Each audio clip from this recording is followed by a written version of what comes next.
Alright, what's going on, guys? We're back here working on the Interceptor G1 again.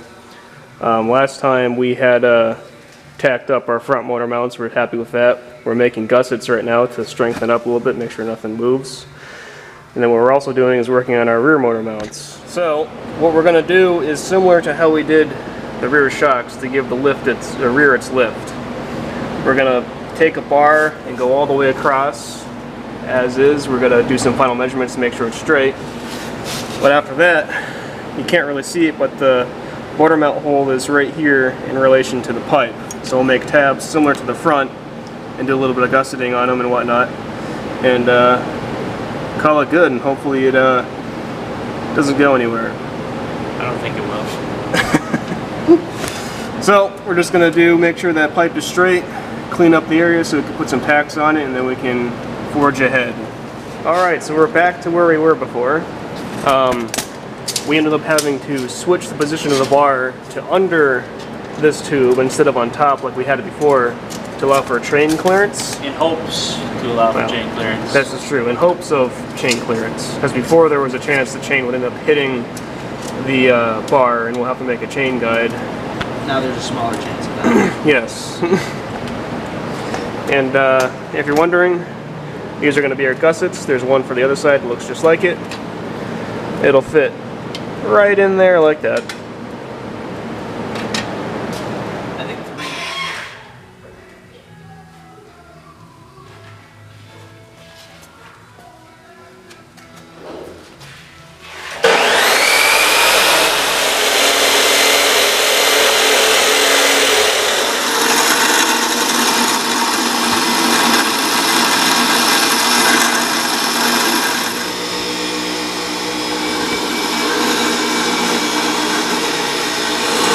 So the rear motor mounts for what would be the passenger side are mostly all set. This is the motor mount. This is going to be a gusset that'll get welded on there like this and onto the pipe that we have over there.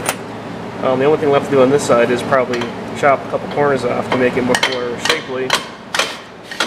What would be the driver's side, however, does require some more persuasion. There's a tighter fit over there because part of the tranny's in the way.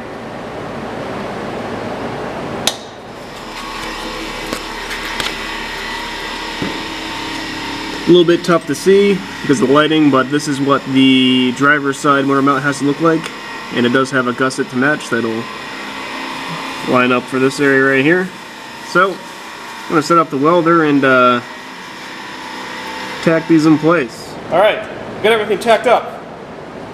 Wow, you did it. It's time to pull that out again. Yeah. Yay! Which is shitty. Hopefully the last time. Probably not. Yeah. Carefully. How do we get that open?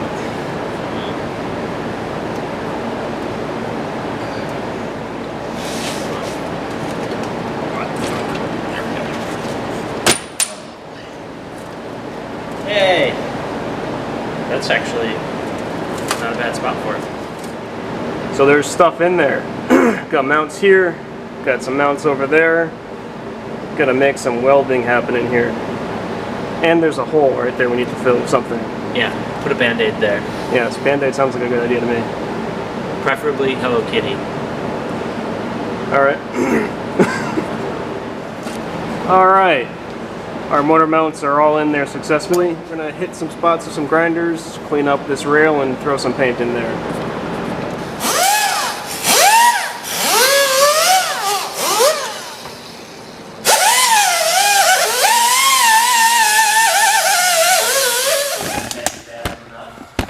Alright, our handiwork is now covered under some thick coats of paint here.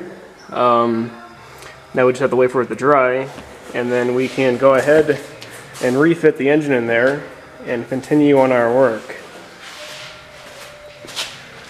Step number... We can't count steps, there's too many. Step number something or other out of 5,398 is to start working on the front end. In between doing stuff and things, we started to ponder what to do with the front end and took it apart a little bit. So this is what the front suspension kind of looks like. It's a little bit or that block is a little bit in the way because that's how it's being supported right now. But anyways, our idea to make the front of this thing match is to just space out where the A-arm attaches and then the front trailing arm, or guide arm I guess you call it, just drop that down about 5 inches, and that'll make the front match the back. That's the easy way to do it. Another idea that we've talked about is to extend this arm in some way and then cut off the hub and then readjust it for camber and caster and all that stuff, but that's a whole lot more work.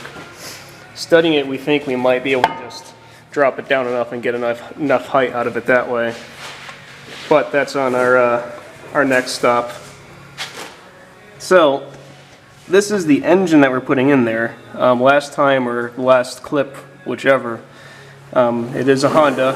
It's a 500cc. It's a V4, so there's 2 cylinders in the front and 2 in the back in a V formation, which makes it a little bit unique.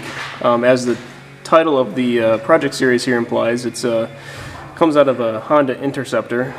But this might give you a better look at it, I don't know. Right now the carb pad isn't on it. It is a 6-speed transmission, and it revs all the way to 11,500 or 12,000. So we should have a lot of speed. Definitely have a lot of gearing, or will have a lot of gears. There's 6 to choose from. Hopefully first through third ends up being kind of useful for something. Because the tires on the golf cart are much smaller, and even upgrading the size of them doesn't get as close or anywhere close to the size of a bike tire, so our gearing will be way lower, but hopefully it'll work out. Also next on our horizon is removing the golf cart rear end and replacing it with the quad rear end that we have. In fact, turning the camera around, this is a parts pile of parts that we might or might not use. One thing that we definitely are going to use is this rear end right here. This came out of an old ass trike that's seen better days. We hacked up and stole its soul. Well, its ass soul anyways. Luckily that sprocket actually is the same size as the bike chain, so we don't have to worry about making a jack shaft or anything like that. And we believe that the rear sprocket, or the sprocket on this axle, will line up with the engine where we have it. That rat's nest is the wiring that made the bike work. Right now it's just a pile. What we definitely need is all the minimal wires to make the engine run, and then to get the tach, at least the tach working. We don't really need to worry about the speedometer because that's going to be way far off anyways. And then the rest of that harness there is all for the headlights, the tail lights, brake lights, and blinkers, and different accessories like that. So we'll have to, that'll be fun to try and go through. So the engine is in the golf cart, in between the frame rails of the swing arm, and it's supported by our engine mounts. As you can see, it's floating. It's only in there, sort of resting in the motor mounts. There are no bolts, but she's in there. Well, there are bolts. They're just not. I mean, no nuts. Yeah, there are no nuts. My apologies. This golf cart currently has no nuts. No, it's all bolts, no nuts right now. Yep. An engine. It's actually mostly engine. No nuts though. That's true. It's got a lot of engine. Anyway. And that'll conclude this video on our golf cart build. If you like this video, definitely subscribe. There'll be more of this project all the way until it's finished. And there are plenty of other projects to check out.